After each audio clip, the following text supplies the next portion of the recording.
So an old friend of mine asked how he was, said I'm doing fine, but had I asked the second time, maybe he'd have been more inclined to say I ain't slept right since sweet 16. I still chase the bars at the end of each week. I'm terrified of almost everything, and still don't know what my future brings. Don't see those friends we used to know, but I'm glad that you still see them, though I'm lonely whenever I'm alone. At times I can get so damn low. I saw an old friend of mine, asked how he was, said I'm doing fine.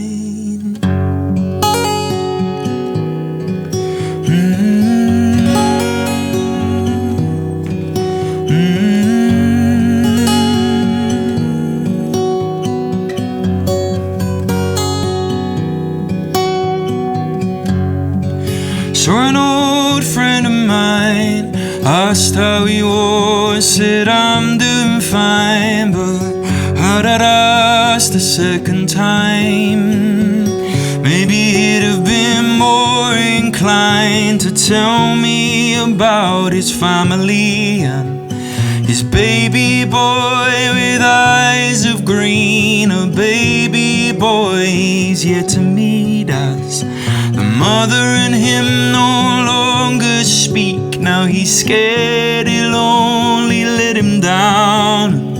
His own father never stuck around, so he spends his days just thinking about how his son would be better off without. So an old friend of mine asked how he was, said I'm doing fine.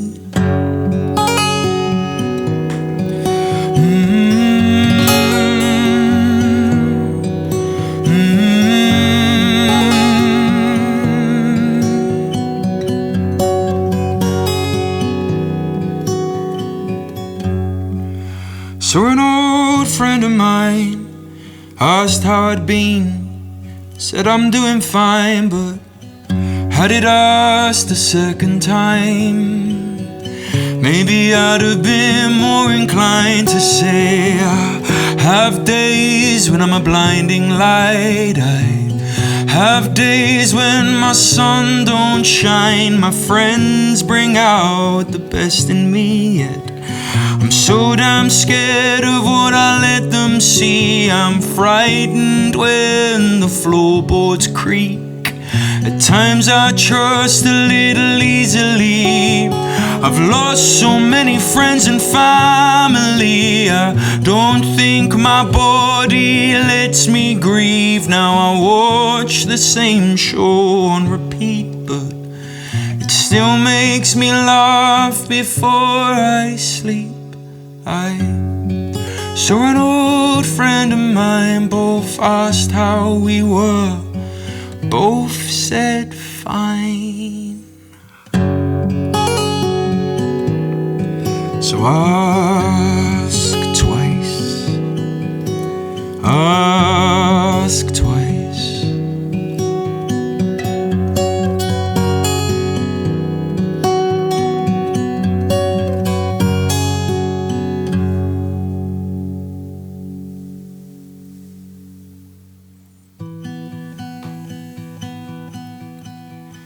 The day was dry, air was still when he started to climb.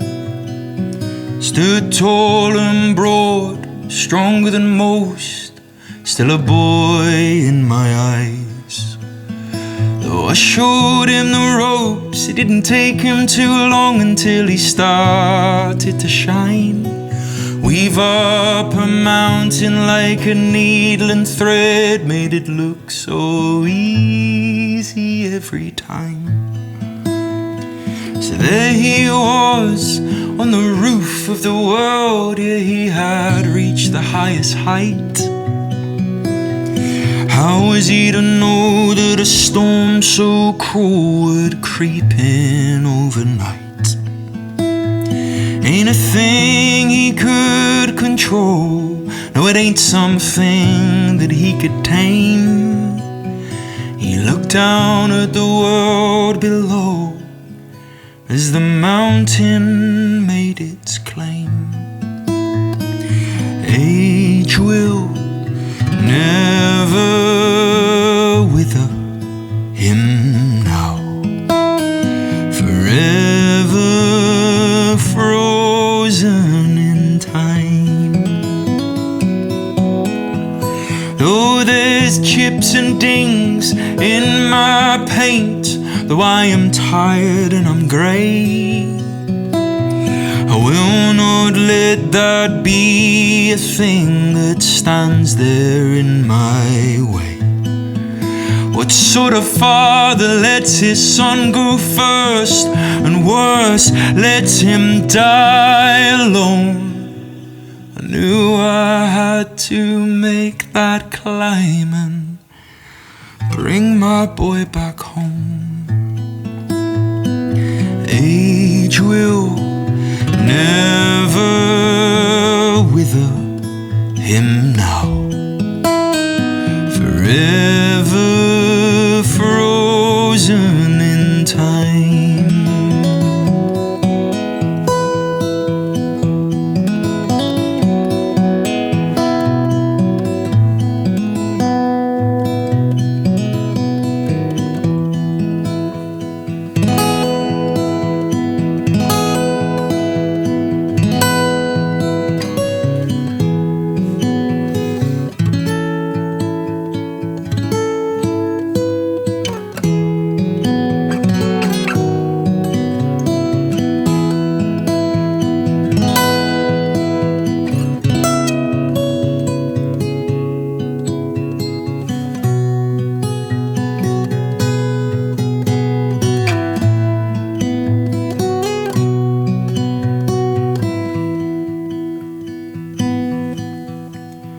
The day was dry, air was still when I started to climb.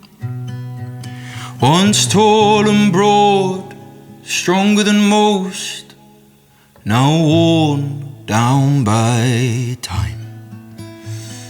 In truth I knew I'd never make it back, but as long as I got to you, a father and son now bound as one, with the whole world as our view. Age will never wither us now, together frozen in time. Age will never us now, together frozen in time.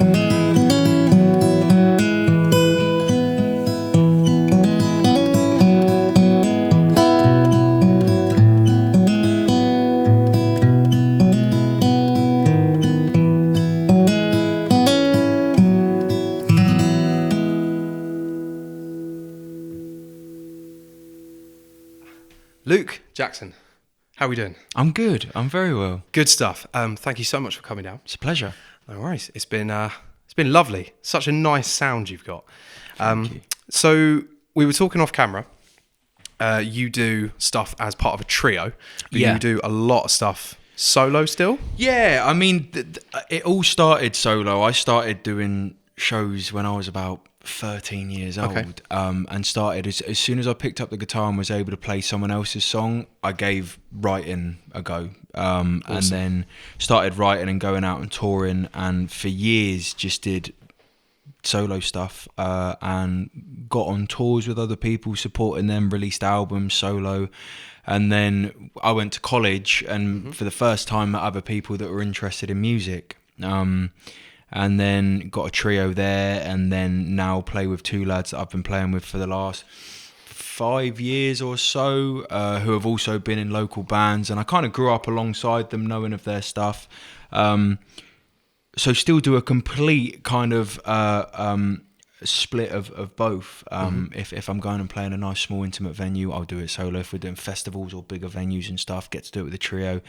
And it's the same tunes that we're playing, but it's like two completely different takes, which leaves it and keeps it really, really fun for me to do. That's good. It's two completely different shows. That's very cool. Really, really nice.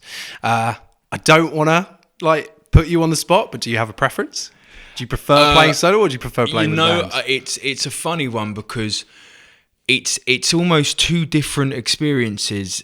The way to describe it is being on stage with your mates and being able to connect on stage with your mates is such a great feeling. Agreed. But with a solo show, it's like you spend more time connecting with the audience. And yeah, I can imagine that. Yeah. I think it feels like two different worlds. I mean, if I had to pick one, I would pick trio, just because the way the songs are. Then they're both singers, so it's like 3-part harmonies, bits where you can dig in. You got a kit behind you, so it's like having that behind you is great. But there is always something sweet about walking into a room and it being completely raw and just, acoustic guitar and vocals. You can change the set at the click of a finger because you can, and you can play around with the songs and take them into different places, because as long as you can keep up with yourself, you're fine, So they're different experiences. That's really cool. Really, really cool. So music. You mentioned you got a couple of albums out already? I got a fair few albums out. Awesome. now. How many? I think 6 or 7 records out now, yeah. Very nice. I released my first album when I was 17, 18. Oh, wow. Okay. And then I was coming out of college, and there's a great Welsh singer-songwriter who tours all over the place. And I saw him play... it was in Maidstone, actually. The Zebra Bar. Do you remember that place? I think it might be a Creams or something now. Possibly. Yeah, they used to put on these nights run by Maverick. They used to put on great singer-songwriter nights, and they had Martin Joseph play there. And I went with my old man to see him and was just bowled over by him, and then ended up coming out of college and doing a 2-month tour supporting him. And he recorded and produced the first record, and then from then it's just kind of every 18 months, just getting new stuff out. So that's awesome. And the songwriting. So for the solo stuff, I can imagine it's all you. Yeah. But do you do collaborative songwriting with the trio? No, it's usually the. I mean, they write all their own parts. I find I will write a song, and once it's done, I've always been quite precious about that for my sins. It's just one of those things where I've done a lot of co-writing, and I've had a lot of amazing opportunities to write with other people, but I think if I'm in a room and I'm writing with someone, I'm much more comfortable if we're writing a song for either them or another person. I always find if it's like writing a song for me, I'm always like, it feels like too much of a personal thing. I want to go away and work on that with myself. But then when I take it to the boys, I trust them wholeheartedly to be like, lads, whatever you think can work on this tune to kind of like bring it out, crack on. And they're great at that as well. That's wicked. That's really cool. 2025, what are you up to for the rest of the year? So at the end of last year, I released a new album called Bloom. So we was out at the start of this year and late last year, touring that all over the place.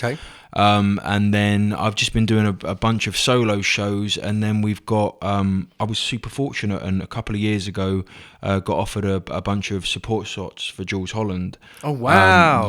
Which has been amazing. And then we've been asked back every year, so we've just got 7 more shows supporting him all over the place, which fantastic. It's unbelievable. The rooms he plays in is just to get up on those stages is a joy for us. So do you ever get to get up with him? No, not yet. I mean, he's got Jools. He's got a band of like nearly 30 people, so I could probably go up and play a whole show and they wouldn't even realise. You sneak in at the back, just you in the back. He just turns like, what? Luke, stop it! That's really cool. When did you start doing that? Sorry. A couple years ago now. So I did a tour supporting a great folk band who are like legends in their game called Fairport Convention. Okay. And one of the guys that worked on their crew He does stage sound for Jools, and he just said at the end of the tour, mate, it's been great getting to know you. Here's an email, message and see what happens. I thought, oh, okay. So I sent this email out the blue to a woman and didn't hear back for about 7 months, and thought, well, that's what it is. And then they were just like, oh, are you about on these dates? You can come and support Jools. I was like, yeah, of course. I think sometimes like people do that deliberately. They just leave you in the dark and then just go, right, we're going to make sure this guy responds quick. Yes, Nothing like keeping you on your toes. Yeah. Jesus. In terms of your like influences, what kind of bands or what kind of stuff did you listen to which has led to the sound you've got now? I mean, I grew up on my dad's music, not my dad's music, my dad's record collection. Okay. And for me at least, like he has a super eclectic taste of music. I think like blues, Americana, folk, and then the classics like the Beatles and Oasis and Blur and all of that kind of stuff was all in there. But like Dylan, early Dylan stuff, growing up and all of that. Now the thing that always fascinated me was story songs. So I think like a guy called Richard Thompson is wonderful at writing story songs. I mean the Americana albums from Johnny Cash. Oh yeah. Like tunes on that. There's a tune called Hung My Head, which is just, it wasn't one of his. I forget who wrote the song originally, but like just these, I remember these as a kid listening, and I loved the music side of it, but for me the lyrics always hopped out, and I think from an early age, any song that could paint a bit of a picture in my head, I very quickly became obsessed with it. Okay. So I think for me, like there's like the tunes I've played today are much more on the singer-songwriter folky kind of side of it, but I do like big bluesy songs, and especially with the band, like real big kind of like much heavier, swampier sounding songs as well. So it's almost like when it comes to my own songwriting, all of these genres that I've listened to over the years rub off in their own way and inspire you in their own way. And if you kind of make a cocktail of all of them, you come up with something, you know. That's very true, yeah. Well, it's amazing. Like we were talking about blues music off camera and like the amount of people that have done a 12-bar blues. And they still manage to make it sound new and exciting and stuff. That's incredible. Thank you very much for coming down. Mate, it's been a pleasure. Absolute pleasure to have you. We would love to have you back again in the future. But for those that don't know you and people that haven't listened to your stuff before, whereabouts can they find it? And more importantly, where can they buy it? It's all on the website, Luke Paul Jackson. Excellent. Or just type in Luke Jackson to Google and you'll find it there. All upcoming tour dates, all information, all the albums and everything like that are all available on there. So fantastic. Nice one. Okay, last question. You are clearly someone who has a lot of experience in the industry. You work with lots of different people. For musicians on the come up, people who have just started, what's your number one piece of advice? I probably don't say no to shows, even if they aren't like, you know, even if they don't seem particularly good. I think when I was younger, I did as much as I possibly could and went around and met as many people as I possibly could and just wanted to get out there, you know. And to be fair, a big part of that was my old man. Like he, as I mentioned earlier, like he's always been a music lover, and early doors, we was driving up to, before I could drive, I was a kid, we was driving up to London just to go and play like 2 songs at a little session night. But that's cool. It's the whole thing of not knowing who you're going to meet, and it's not necessarily the whole idea of like, oh well, you don't know who's going to be there and changes your life. It's not even that. It's you could meet someone whose music you go, that's a great tune, and you could go home and write a song in that style. And it's all finding influences and inspiration and meeting people. You know, at the end of the day, it's quite a small world, all of this. So it's like to meet people and to get to know people is just as important. So I think get out there, play your tunes, and just do as much as you can and enjoy it. Perfect. Oh, really good, really, really sound advice.